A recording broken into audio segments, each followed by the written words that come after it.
ఒకరిది కన్ను ఒకరిది చూపు, ఇరువురి కలయిక కంటి చూపు.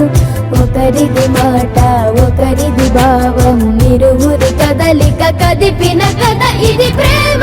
ప్రేమ తిరిగొచ్చే తీయగా ఇది ప్రేమ.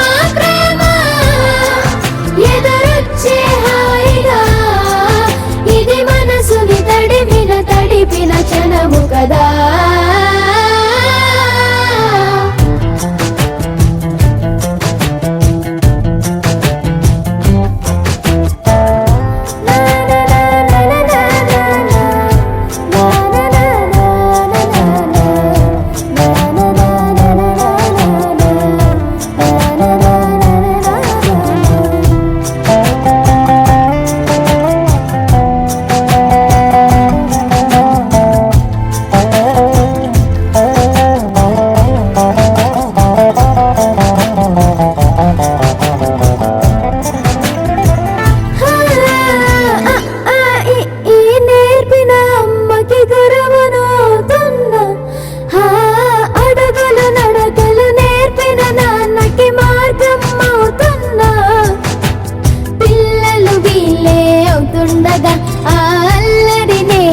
చూస్తుండగా కన్నులతో నేను చిన్నోడిలా కలగలిసిన ఎగసిన బిగిసిన కథ ఇది ప్రేమ.